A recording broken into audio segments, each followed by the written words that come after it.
اصحاب کی عظمت کے جو منکر ہوئے باغی، اس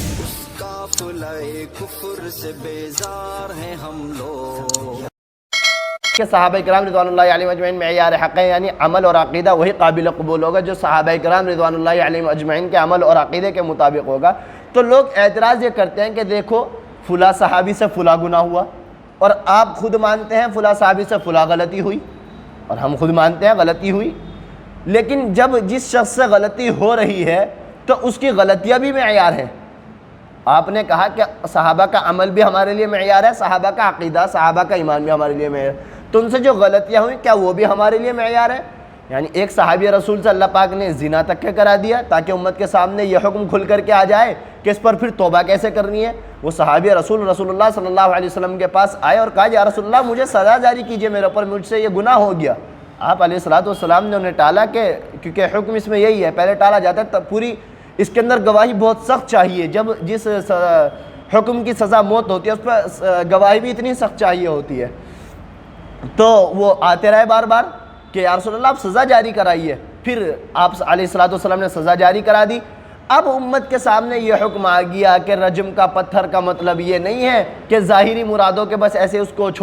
دو چار مار کر کے چھوڑ دیا جائے، بلکہ موت تک اس پہ تعدی ہو جائے، یہاں تک کہ پتھر مارنے ہیں۔ اور ان صحابی رسول نے توبہ کیسے کی ہے یہ پوری بات امت کے سامنے کھل کر کے آ جائے، اس وجہ سے اللہ رب العزت نے ان سے غلطی کرا دی۔ اب امت کے سامنے یہ بات آ گئی کہ دیکھو صحابی سے غلطی ہوئی تو توبہ کیسے کی ہے،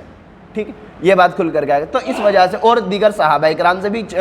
اور کل تعداد یہ 10 سے 12 کے قریب پہنچتی ہے جن صحابہ کرام سے اللہ پاک نے اس طرح سے غلطیاں کرائی ہیں، باقی صحابہ کرام کو محفوظ رکھا ہے غلطیوں سے۔ اب آتی ہے اصل اشکال پر میں آتا ہوں کہ اصل اشکال یہ ہے کہ صحابہ کرام رضوان اللہ علیہم اجمعین سے غلطیاں بھی ہوئی، کیا وہ بھی ہمارے لیے معیار ہے؟ ہم سینہ تان کر کہتے ہیں ہاں وہ غلطیاں بھی ہمارے لیے معیار ہیں۔ اب سوال یہ پیدا ہوگا کیا ہم وہ غلطیاں بھی کریں؟ اب سمجھنے میں فرق ہے، غلطیاں ہوئیں تو اب سمجھنے میں فرق ہے غلطیاں معیار کیسے ہیں۔ ان کی غلطیاں ہمارے لیے معیار اس طرح ہیں، اس طرح نہیں کہ ہم بھی وہ کرنے لگ جائیں، بلکہ اس طرح ہے کہ صحابہ کرام رضوان اللہ علیہم اجمعین سے غلطی ہوئی، اب اگر ہم سے یہ غلطی ہو جائے ہم نے دیکھنا یہ ہے کہ صحابہ کرام نے اس غلطی پر توبہ کیسے کی ہے، اللہ پاک نے انہیں معاف پھر کیسے فرما دیا ہے، ہم نے یہ دیکھنا ہے۔ تو اگر ہم سے وہ غلطی ہو جائے، اور یقیناً ہم سے ہو رہی ہیں اور ہو سکتی ہیں، اب ہم نے یہ دیکھنا ہے صحابہ نے اس پر توبہ کیسے کی ہے، ہم نے بھی اسی طرح توبہ کرنی ہے جس طرح صحابہ نے توبہ کی ہے۔ یہی مطلب ہے معیار بننے کا، یہ مطلب نہیں کہ گناہ اسی طرح کرنا ہے، بلکہ یہ مطلب ہے گناہ تو ہو سکتا ہے لیکن اب توبہ کیسے کرنی ہے، توبہ صحابہ کرام نے جیسے توبہ کی ہے اسی طرح ہم نے توبہ کرنی ہے، تو اللہ رب العزت کی ہماری توبہ قابل قبول ہوگی۔ یہ مطلب ہے معیار بننے کا۔ یہ اشکال آ سکتا ہے آپ کے سامنے، اس لیے میں نے اس کو بھی آپ کے سامنے کلیئر کر دیا۔ سمجھ میں آ گئی والی بات؟ کیا بتایا معیار بننے کا مطلب؟ غلطی جو ان سے غلطی ہوئی کیا بتایا؟ آپ حضرات اپنی زبان سے بولیں، توبہ کیسے کی ہے یہ ہم نے دیکھنا ہے، جیسے انہوں نے توبہ کیا ایسے ہم نے توبہ کرنی ہے۔ اس کے بعد اب دو عقائد پچھلی مرتبہ بتائے تھے، ایک عقیدہ آج کا رہ جاتا ہے۔ 8واں عقیدہ یہ ہے کہ صحابہ کرام رضوان اللہ علیہم اجمعین تمام کے تمام جنتی ہیں، یہ میں خلاصے کے طور پر ذکر کیے دیتا ہوں، یہ پچھلی مرتبہ تفصیل سے ذکر کر چکا۔ اور 9واں عقیدہ یہ ہے کہ صحابہ کرام رضوان اللہ علیہم اجمعین ایک ایک کر کے تو محفوظ ہیں، لیکن اگر کسی مسئلے پر صحابہ جمع ہو جائیں، ایک مسئلہ ہے فلاں صحابی یہ بھی اس پر وہی بات رکھتا ہے جو دوسرا رکھتا ہے، تیسرا بھی وہی بات، چوتھا بھی وہی بات، سب کے سب ایک بات پر جمع ہو جائیں، اب اس بات کی جس بات میں جمع ہو گیا صحابہ کرام، یہ بات غلط نہیں ہو سکتی، اس کو کہا جاتا ہے اجماع۔ صحابہ کرام جب امت کسی بات پر جمع ہو جاتی ہے اس کو اجماع کہا جاتا ہے، تو صحابہ کرام جس بات پر جمع ہو جائیں یہ ان کا اجماع ہوگا، اور اس کے اندر وہ معصوم ہوں گے، یعنی یہ اجماع غلط نہیں ہو سکتا، فردن تو محفوظ ہے لیکن جب جمع ہو جائے تو پیغمبر کی طرح معصوم ہو جائیں گے، جیسے پیغمبر کی بات غلط نہیں ہو سکتی اسی طرح اب صحابہ کا یہ مسئلہ جس پر وہ سب جمع ہوگا یہ غلط نہیں ہو سکتا۔ یہ دو عقیدہ بتایا تھا، اب ان کا خلاصہ سنیے۔ نمبر 1، صحابہ کرام رضوان اللہ علیہم اجمعین سب کے سب جنتی ہیں۔ اللہ پاک قرآن پاک میں سورہ حدید میں آیت نمبر 10 میں ارشاد فرماتے ہیں وَمَا لَكُمْ أَلَّا تُنْفِقُوا فِي سَبِيلِ اللَّهِ وَلِلَّهِ مِيرَاثُ السَّمَاوَاتِ وَالْأَرْضِ لَا يَسْتَوِي مِنْكُمْ مَنْ أَنْفَقَ مِنْ قَبْلِ الْفَتْحِ وَقَاتَلَ اولئک اعظم درجۃ من الذین انفقوا من بعد وقاتلوا وکلا وعد اللہ الحسنى واللہ بما تعملون خبیر۔ اللہ پاک ارشاد فرماتے ہیں وما لکم الا تنفقوا، کہ تمہیں کیا ہو گیا تم خرچ نہیں کرتے اللہ کے راستے میں۔ وللہ میر، اب یہ آپ کو ایسا لگے گا کہ گویا کہ اللہ پاک کہہ رہے ہیں کہ صحابہ نعوذ باللہ خرچ نہیں کرتے تھے، لیکن اس کا میں ابھی جواب دوں گا۔ وَلِلَّهِ مِيرَاثُ السَّمَاوَاتِ وَالْأَرْضِ، کہ حقیقتاً تو زمین و آسمانوں کا وارث اللہ رب العزت ہے۔ آگے اللہ پاک فرماتے ہیں لَا يَسْتَوِي مِنْكُمْ مَنْ أَنْفَقَ مِنْ قَبْلِ الْفَتْحِ وَقَاتَلَ، کہ برابر نہیں ہو سکتے تم میں سے وہ لوگ جنہوں نے فتح مکہ سے پہلے خرچ کیا اور قتال کیا، اور وہ لوگ جنہوں نے فتح مکہ کے بعد خرچ کیا اور قتال کیا۔ یہ تو اللہ پاک نے یہاں تک بات بتا دی کہ وہ آپس میں برابر نہیں ہو سکتے۔ آگے اللہ پاک ارشاد فرماتے ہیں اولئک اعظم درجۃ من الذین انفقوا من بعد وقاتلوا وکلا وعد اللہ الحسنى، کہ یہ بعد والے ہوں یا پہلے والے ہوں۔ فتح مکہ چنانچہ 8 ہجری میں فتح ہو گیا تھا مکہ المکرمہ، اور پھر 2 سال نبی صلی اللہ علیہ وسلم مزید زندہ رہے، اس زمانے میں بھی صحابہ کرام ایمان لے کر کے آئے۔ تو اب یہ جو زمانہ ہے 2 سال کا اور پہلے کا زمانہ ہے، اب ان میں جو صحابہ کے 2 گروہ ہو گئے نا، گویا کہ ایک والے، ایک وہ پہلے والے، ایک بعد والے، اب یہ تو آپس میں برابر نہیں ہو سکتے، لیکن اللہ پاک فرما رہے ہیں وَكُلًّا وَعَدَ اللَّهُ الْحُسْنَى، میں نے تمام کے تمام سے جنت کا وعدہ کر لیا۔ گویا کہ تمام کے تمام کیا ہے؟ جنتی ہے۔ وَاللَّهُ بِمَا تَعْمَلُونَ خَبِيرٌ، اور اللہ تعالیٰ ان تمام چیزوں سے باخبر ہے جو تم کرتے ہو۔ اب اللہ پاک نے یہاں تمام صحابہ اکرام رضوان اللہ علیہم اجمعین کو فرما دیا کہ سب کے سب سے اللہ پاک نے جنت کا وعدہ کر لیا۔ اصل تو اس عقیدے کی دلیل اتنی ہی کافی ہو گئی، لیکن اب سوال یہ پیدا ہوتا ہے وَمَا لَكُمْ أَلَّا تُنْفِقُوا سے، کہ اللہ پاک نعوذ باللہ یہ کہہ رہے کہ یہ مفہوم سمجھ میں آ رہا ہے کہ صحابہ نعوذ باللہ خرچ نہیں کرتے تھے، حالانکہ یہ مفہوم نہیں ہے اس کا کہ صحابہ خرچ نہیں کرتے تھے، بلکہ وَمَا لَكُمْ أَلَّا تُنْفِقُوا یہ عربی زبان کا قرآن پاک کا ایک طرز رہا ہے۔ یہ لفظ اس موقع پر استعمال کیا جاتا ہے جب کسی کو کسی بات پر ابھار نہ ہو۔ وَمَا لَكُمْ أَلَّا تُنْفِقُوا، کیا ہو گیا تمہیں خرچ نہیں کرتے، یعنی اور خرچ کرو اللہ پاک کے راستے میں، جتنا خرچ کر دیا وہ تو ہے ہی ہے، اور مزید اللہ رب العزت کے راستے میں تم خرچ کرو۔ تو گویا وہ اشکال ختم ہو گیا جو یہاں پر پیدا ہو رہا تھا کہ نعوذ باللہ خرچ نہیں کرتے تھے۔ ایک بات، اس کی دوسری بات،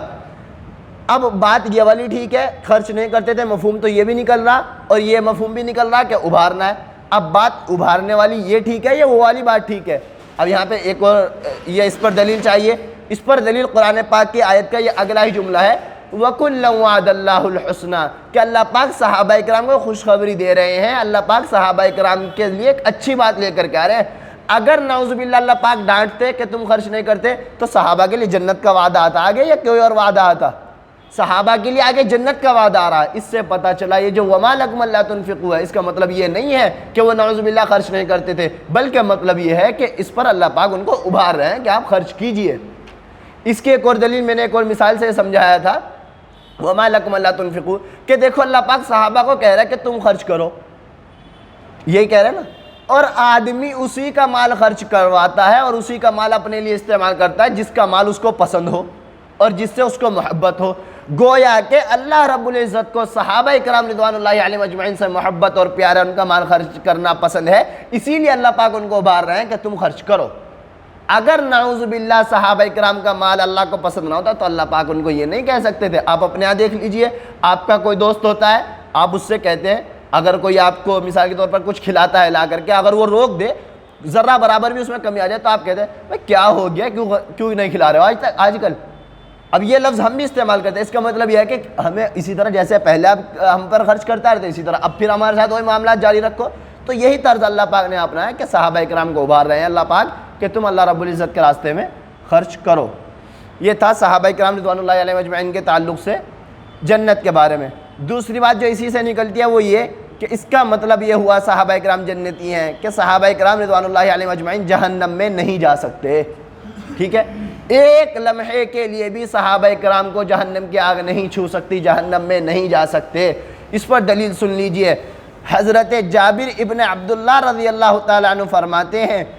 یقول سمعت رسول اللہ صلی اللہ علیہ وسلم یقول لا تمس النار مسلما رآنی او رآ من رآنی۔ یہ حدیث شریف جامع ترمذی میں حدیث نمبر ہے 3858، 3858 یہ حدیث نمبر ہے جامع ترمذی میں۔ حضرت جابر ابن عبداللہ فرماتے ہیں کہ میں نے رسول اللہ صلی اللہ علیہ وسلم کو یہ کہتے ہوئے سنا ہے لا تمس النار مسلما رآنی او رآ من رآنی، کہ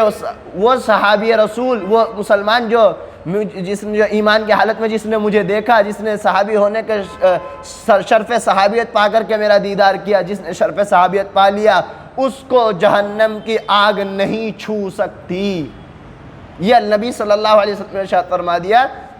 کہ اس کے صحابی رسول کو جہنم کی آگ نہیں چھو سکتی۔ آگے نبی صلی اللہ علیہ وسلم نے ارشاد فرمایا او رآ من رآنی، اسی طرح اس شخص کو بھی جہنم کی آگ نہیں چھو سکتی جس نے پیغمبر صلی اللہ علیہ وسلم ان کے صحابہ کے اتباع میں صحابہ کا دیدار کیا ہو،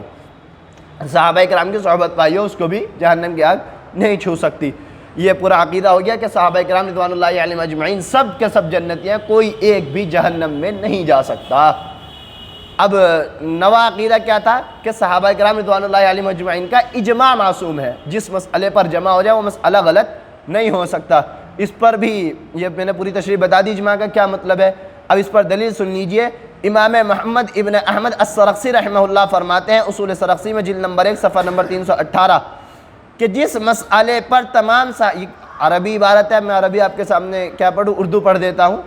چلیے ایک مرتبہ عربی سن لیجئے۔ انما اجمع علیہ الصحابۃ فہو بمنزلۃ الثابت بالکتاب والسنۃ فی کونہ مقطوعا بہ حتی یکفر جاحدہ وہذا اقوى ما یکون من الاجماع، کہ جس مسئلے پر تمام صحابہ اکرام رضوان اللہ علیہم اجمعین کا اجماع ہو جائے وہ یقینی اور قطعی ہونے میں، یعنی سچا ہونے میں، برحق ہونے میں کتاب اللہ اور سنت نبوی صلی اللہ علیہ وسلم سے ثابت ہونے والے مسئلے کی طرح ہو جاتا ہے۔ یہاں تک کہ آگے فرماتے ہیں امام سرخسی رحمہ اللہ، یہ اصول کی کتاب ہے بہت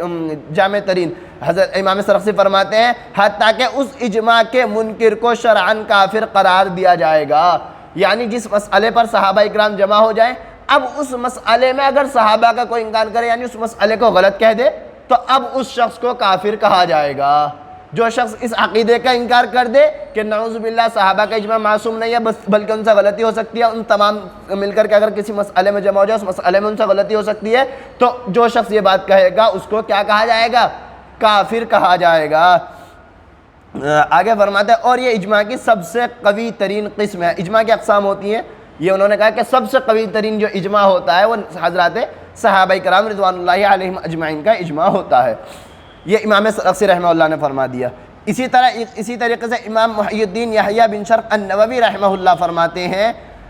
وَهُمْ مَعْصُومُونَ مِنْ ذَلِكَ، ایک انہوں نے پوری بات ذکر کی ہے، آگے پھر فرماتے ہیں کہ صحابہ کرام رضوان اللہ علیہم اجمعین سب کے سب معصوم ہیں۔ یہ بات شرح نووی میں امام صحیح مسلم کی جو شرح ہے اس میں حدیث نمبر 2689 میں امام نووی رحمہ اللہ نے یہ بات نقل کی ہے کہ صحابہ کرام رضوان اللہ علیہم اجمعین جس مسئلے پر جمع ہو جائیں اس مسئلے میں صحابہ کیا ہوتے ہیں؟ معصوم ہوتے ہیں، یعنی وہ مسئلہ غلط نہیں ہو سکتا جس میں جمع ہو جائے۔ اب اس کی مثال سمجھیے، صحابہ کرام رضوان اللہ علیہم اجمعین کے اجماع کی مثال سب سے پہلے حضرت سیدنا ابو بکر صدیق رضی اللہ تعالی عنہ کی خلافت پر تمام صحابہ کا اجماع ہو گیا تھا۔ اجماع یعنی تمام صحابہ نے حضرت ابو بکر صدیق کو آپ صلی اللہ علیہ وسلم کا سب سے پہلا جانشین اور سب سے پہلا خلیفہ مقرر کر لیا تھا۔ اب جو شخص حضرت ابو بکر صدیق رضی اللہ تعالیٰ عنہ کو پہلا خلیفہ تسلیم نہ کرے وہ شخص کیا ہو جائے گا؟ کافر ہو جائے گا، کیونکہ وہ کیا کر رہا ہے؟ صحابہ کرام کے اجماع کا انکار کر رہا ہے۔ وہ شخص کافر ہو جائے گا جو صحابہ کرام کے اجماع کا انکار کرے، جو حضرت ابو بکر صدیق رضی اللہ تعالیٰ عنہ کو پہلا خلیفہ تسلیم نہ کرے کیا ہو جائے گا؟ وہ کافر ہو جائے گا فوراً۔ اسی طریقے سے اللہ پاک قرآن پاک میں فرماتے ہیں وَيَتَّبِعْ غَيْرَ سَبِيلِ الْمُؤْمِنِينَ نُوَلِّهِ مَا تَوَلَّى وَنُصْلِهِ جَهَنَّمَ وَسَاءَتْ مَصِيرًا، کہ جو شخص مسلمانوں کے راستے کے علاوہ کوئی اور راستہ اختیار کرے گا نُوَلِّهِ مَا تَوَلَّى وَنُصْلِهِ جَهَنَّمَ، ہم اس کو اسی پر چلا دیں گے اور ہم اس کو جہنم میں ڈھکیل دیں گے۔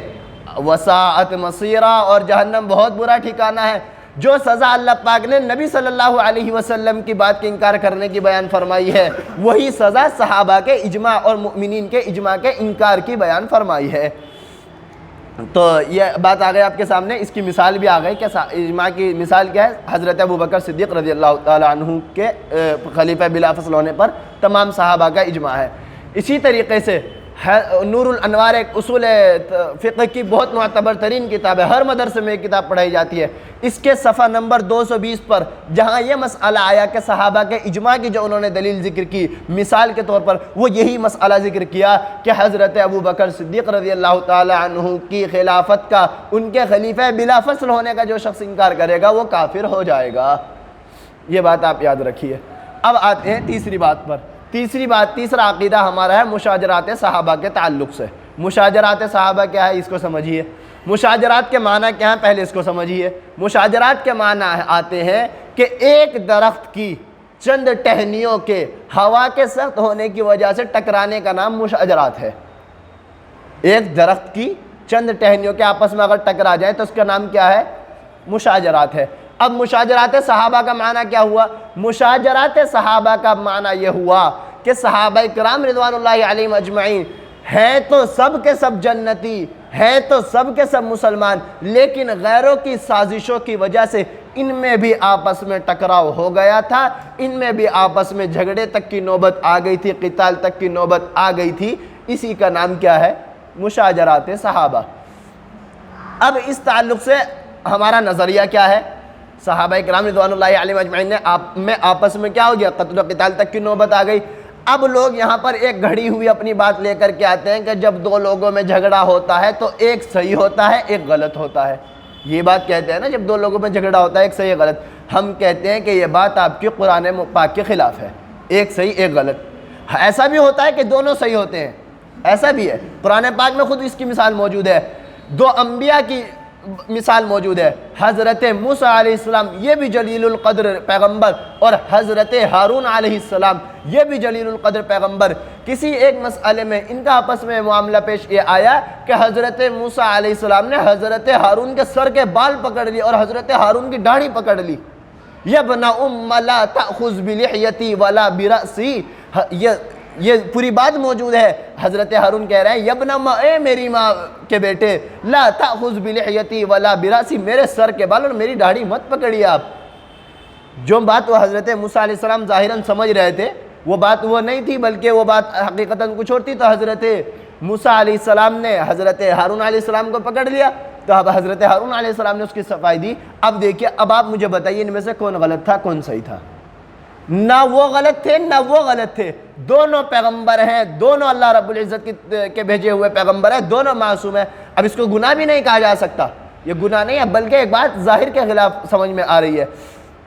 کیونکہ انبیاء علیہ السلام معصوم ہوتے ہیں۔ تو اب حضرت موسیٰ علیہ السلام نے یہ معاملہ پیش آیا حضرت ہارون علیہ السلام کے ساتھ، تو ہم کیا کہتے ہیں؟ دونوں کے دونوں پیغمبر ہیں، دونوں کے دونوں اپنی جگہ ٹھیک ہیں،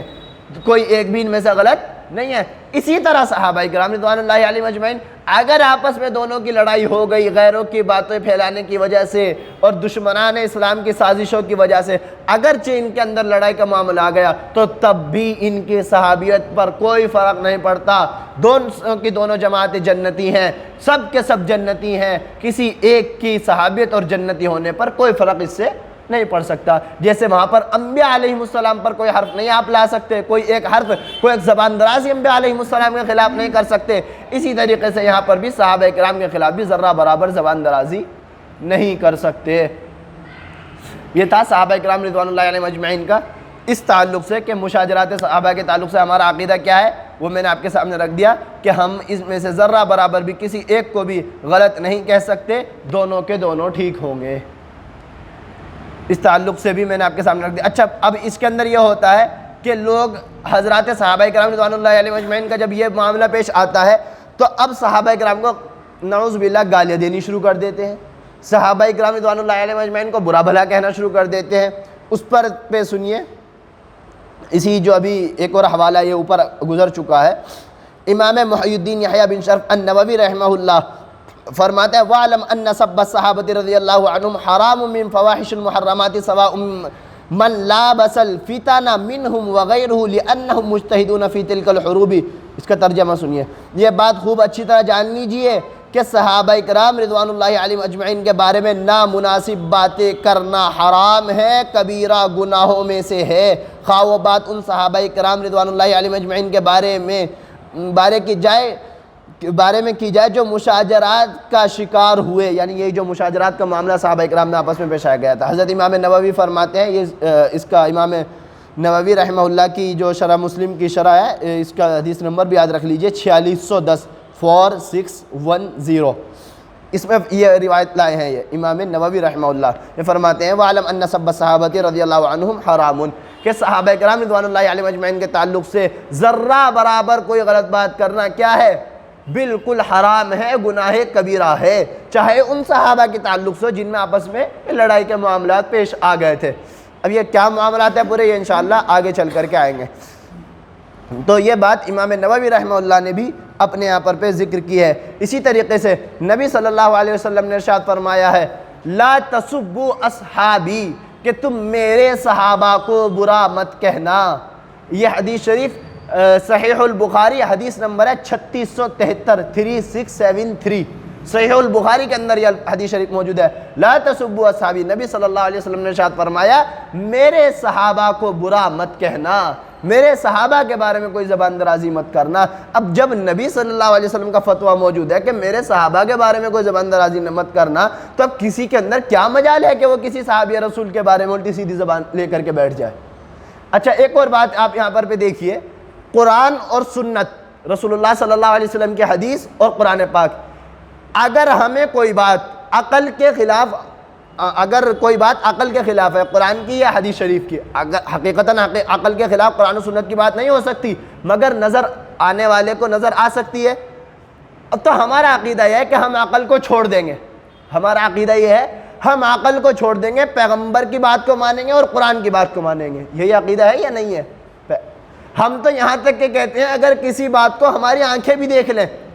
اور آنکھیں دیکھ لیں اور قرآن اور سنت اس کے بارے میں کچھ اور بتائے، ہم یہ کہیں گے ہماری آنکھیں غلط ہیں، ہم یہ کہیں گے ہماری آنکھوں کو دھوکا ہوا ہے، ہم یہ کہیں گے ہماری آنکھوں نے غلط دیکھا ہے۔ قرآن غلط نہیں ہو سکتا، رسول اللہ کا فرمان غلط نہیں ہو سکتا، ہمارا یہ عقیدہ ہے۔ تو پھر آپ مجھے بتائیے، جب پیغمبر کے صحابہ نے، پیغمبر صلی اللہ علیہ وسلم نے خود اور قرآن پاک نے صحابہ کرام رضوان اللہ علیہم اجمعین کو جنتی کہہ دیا اور پیغمبر نے کہہ دیا میرے صحابہ کو برا مت کہنا، تو اب کسی کے پاس کیا مجال رہ جاتی ہے، کیا سبب رہ جاتا ہے کہ وہ کسی اور بات کو لے کر کے نبی علیہ الصلوۃ والسلام کے حدیث کو چھوڑ دے اور قرآن کو چھوڑ دے؟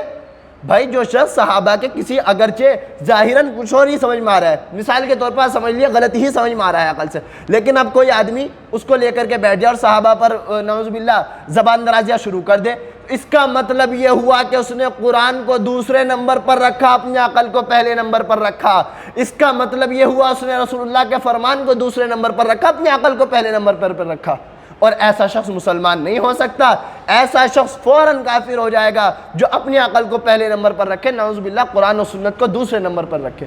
تو اور قرآن پاک نے فرمایا رحماء بینہم، کہ صحابہ تو سب کے سب آپس میں رحم دل ہیں۔ ابھی جو ان کے اندر تناظر ہوا ہے، جھگڑا ہوا ہے، یہ آپس میں اپنا کوئی معاملہ نہیں تھا، بلکہ وہ کوئی اور اجتہادی غلطی تھی، کچھ اور غیروں کی سازشیں تھی، وہ اس وجہ سے معاملہ پیش آ گیا۔ لیکن جب ہمارا یہ عقیدہ ہے، ہم یہ کہتے ہیں کہ ہماری آنکھیں بھی اگر کوئی بات دیکھ لے، ہم اپنی آنکھوں کو غلط کہیں گے، ہم قرآن و سنت کو غلط نہیں کہہ سکتے۔ اسی طرح یہاں پر بھی اگر صحابہ کرام رضوان اللہ علیہم اجمعین کا کوئی معاملہ آنکھوں سے ہمیں غلط نظر آئے، عقل سے غلط نظر آئے، ہم ذرہ برابر ان کے خلاف کوئی بات نہیں کہہ سکتے، کیونکہ قرآن نے ان کی صداقت کی، ان کے سچا ہونے کی، ان کے مومن ہونے کی، ان کے جنتی ہونے کی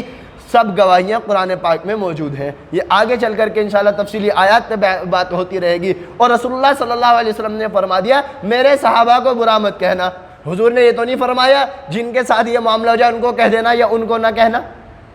سیدھا سیدھا کہا لا تسبوا اصحابی، میرے صحابہ کو برا مت کہنا۔ قرآن میں کیا اللہ پاک کو معلوم نہیں تھا کہ صحابہ کرام میں آپس میں کچھ رنجشیں بھی پیدا ہو جائیں گی، آپس میں کچھ صحابہ کرام کی جماعت میں؟ لیکن اس کے باوجود قرآن نے کیا اعلان کیا؟ رضی اللہ عنہم ورضوا عنہ، میں رب ان سے راضی ہو گیا۔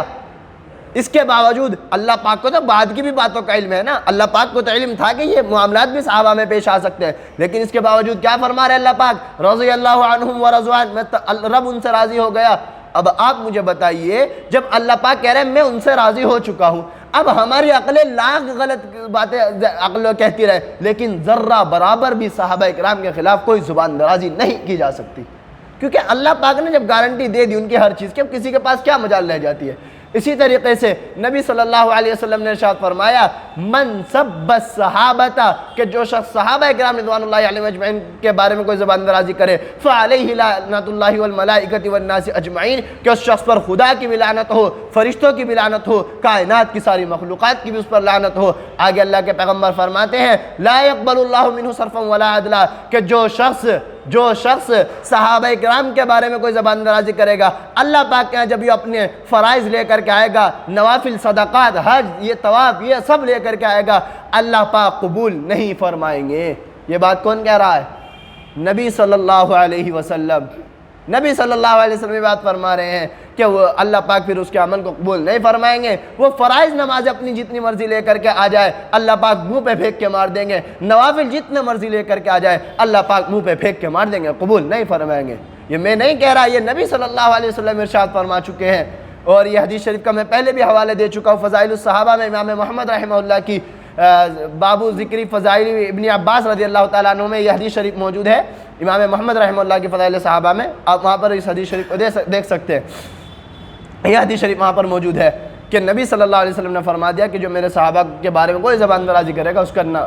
نفل قبول ہوگا نہ فرض عمل قبول ہوگا۔ تو یہ بات تھی مشاجرات صحابہ کے تعلق سے، اور یہ میں نے بتا دیا کہ صحابہ کرام رضوان اللہ علیہم اجمعین کے اگرچہ معاملات ہیں، یہ میں آپ کے سامنے موٹی موٹی باتیں رکھ رہا ہوں، اگرچہ ان کی تفصیل ہے۔ اگر ہم گہرائی میں جائیں گے تو غلطی نہیں نکلتی صحابہ کرام کی، نہ جو دو جماعتوں میں اگرچہ اختلاف ہوا، نہ وہ غلط ہے نہ وہ غلط ہے۔ جب معاملہ آ جائے گا میں وضاحت انشاءاللہ اس موقع پر اس معاملے کو رکھوں گا، لیکن موٹی سی بات آپ کے سامنے رکھ رہا ہوں۔ اگر مان بھی لیا جائے کہ عقل اس کو غلط کہے،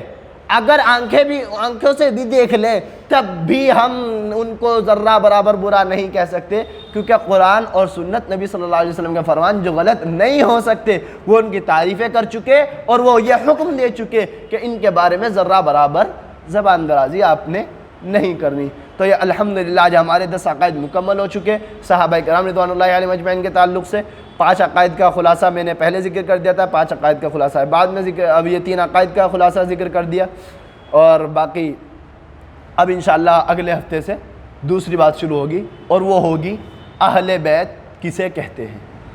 آج کل یہ دھوکہ بے پناہ دیا جاتا ہے کہ ہم اہل بیت کو مانتے ہیں، اہل بیت ہیں کون یہ پتہ نہیں ہے، یہ کہہ دیا اہل بیت کو مانتے ہیں، اور پیغمبر کی بیویوں کا انکار کرتے ہیں، پیغمبر کی بیویوں کو نعوذ باللہ گالیاں دیتے ہیں۔ پیغمبر علیہ السلام کی بیویاں سب سے پہلے اہل بیت میں آتی ہیں، سب سے پہلے آدمی کی بیوی اس کا اہل بیت ہوتی ہے۔ باقی اہل بیت کا پورا مطلب کیا ہے وہ میں انشاءاللہ اگلے درس میں آپ کے سامنے رکھوں گا۔ اہل بیت کسے کہتے ہیں، اہل بیت کو ہم مانتے ہیں یا جو یہ صرف دعویٰ کرتے ہیں وہ اہل بیت کو مانتے ہیں، یہ انشاءاللہ پوری بات اگلے جمعہ کو آئے گی۔ پھر انشاءاللہ آگے چل کر کے جب یہ معاملہ کلیئر ہو جائے گا، پھر حضرت ابو بکر صدیق رضی اللہ تعالیٰ عنہ کو انشاءاللہ شروع کریں گے۔ ان کے تعلق سے جو اعتراضات ہیں فدق کے تعلق سے، یا ان کی صحابیت کے تعلق سے، یا ان کے ایمان کے تعلق سے، حالانکہ ہمیں تو شرم آتی ہے، دل خون کے آنسو ہوتا ہے جب ہمیں ابو بکر جیسی شخصیت کے ایمان پر دلیل کی ضرورت آتی ہے۔ حالانکہ سورج جس طرح روز روشن کی طرح واضح ہوتا ہے، سورج اس سے بھی زیادہ ابو بکر رضی اللہ عنہ کے ایمان ثابت ہے، اس سے بھی زیادہ بڑھ کر کے حضرت ابو بکر صدیق کے ایمان پر لیکن دلیل دینی پڑ جاتی ہے۔ وہ کس وجہ سے؟ غیروں نے جس طریقے سے اپنے معاملات جتنی محنت سے چلا رکھے ہیں۔ لیکن ہم انشاءاللہ قرآن پاک سے بھی اس کے اوپر آپ کے سامنے بات رکھیں گے۔ حضرت ابو بکر رضی اللہ عنہ کی خلافت پر بھی، حضرت ابو بکر رضی اللہ تعالیٰ عنہ کی صحابیت پر بھی، حضرت ابو بکر رضی اللہ عنہ کے ایمان پر بھی قرآن پاک میں آیات موجود ہیں، اس پر انشاءاللہ تفصیلاً گفتگو ہوگی، اور پھر حضرت ابو بکر رضی اللہ عنہ پر جو اعتراضات ہیں اس کا بھی جواب دیا جائے گا، اور پھر حضرت عمر، پھر حضرت عثمان، پھر حضرت علی، پھر حضرت حسنین کریمین، حضرت معاویہ رضی اللہ تعالیٰ عنہ، پھر اس کے بعد انشاءاللہ قرآن پاک کی اگلی آیات میں ہم شروع ہوں گے۔ پھر جہاں نماز کا ذکر آئے گا، اس سے اگلے صفحے پر ہی نماز کا ذکر آ رہا ہے، پھر وہاں انشاءاللہ نماز کو تفصیلاً ذکر کریں گے، اور نماز کے بھی تعلق سے جو بہت ساری باتیں چل رہی ہیں آج کل، کوئی کچھ کرتا ہے، کوئی نماز میں کچھ کرتا ہے، کوئی کہتا ہے کہ آپ کی نماز صحیح نہیں ہوتی اس لیے کہ آپ فلاں کام نہیں کرتے، آپ یہ نہیں کرتے، پھر انشاءاللہ وہاں پر احادیث سے قرآن پاک سے آپ کے سامنے دائر رکھے جائیں گے۔ یہ پورے خلاصہ میں نے رکھ دیا آپ کے سامنے، جو اب آگے ہمارا شروع ہوگا۔ باقی ایک اور بات یاد رکھ لیجئے، آپ سب حضرات اس میں محنت کیجئے، پرسوں کا ہمارا پروگرام ہے اسی مسجد میں، اتوار کے دن پرسوں کو عشاء کے بعد، عشاء کی نماز 8:30 پر ہی ہے۔ حضرت مولانا راشد صاحب جو مدرسہ مظاہر العلوم کے بڑے استاد ہیں، اس کام پر ختم نبوت کے تعلق سے جو آپ علیہ السلام کی توہین ہوئی، اصل ہم انشاءاللہ اس میں زیادہ فوکس کریں گے۔ نبی صلی اللہ علیہ وسلم کا مقام کیا ہے، نبی صلی اللہ علیہ وسلم کا مرتبہ کیا ہے۔ جب سے لاک ڈاؤن کے حالات پیش آئے تھے، اس سے پہلے تو جلسے ہوتے رہے، پروگرام ہوتے رہے، لیکن اب ان کا بھی سلسلہ بالکل ختم ہو چکا تھا۔ اللہ پاک سے دعا کیجیے اللہ پاک وہ سلسلہ دوبارہ شروع فرما دے، کم سے کم اگرچہ کچھ اس وقت بھی نہیں ہو رہا تھا، اب بھی نہیں ہو رہا، اتنا تو پتہ چل رہا تھا نبی صلی اللہ علیہ وسلم کا مقام کیا ہے۔ اب تو لوگوں کے سامنے بس اتنا تو پتا ہے کہ نبی صلی اللہ علیہ وسلم کوئی پیغمبر ہے اور ہمارے نبی ہیں، باقی ان کا کیا مقام ہے، ان کے کیا مرتبے ہیں، ان کے کیا درجات ہیں، ان کو کس درجے پر وہ فائز ہے، ان کے بارے میں میرے دوستو جتنی زندگی دنیا ہے یہ آپ کو میں خلاصے کے طور پر سمجھا دوں۔ فلسطین کے حالات کیا ہیں آپ کے سامنے ہیں، فلسطین کے اندر کیا ظلم نہیں ہوا، اور دنیا بھر کا ظلم آپ ملا لیجئے، اسی طرح اگر دنیا بھر میں ہو جائے، تمام مسلمانوں کے ساتھ اگر یہی ظلم ہو جائے جس طرح فلسطین میں آج ہو رہا ہے، یہی تمام مسلمانوں کو ذبح کر دیا جائے، تمام جتنی ہمارا بھی تو یہ اوقاف کا معاملہ ہے، تمام مسجدیں، تمام مدارس، تمام زمینیں، تمام قبرستان یہ سب ختم کر دیے جائے، ان پہ نعوذ باللہ سب شرک و بدعت شروع ہو جائے،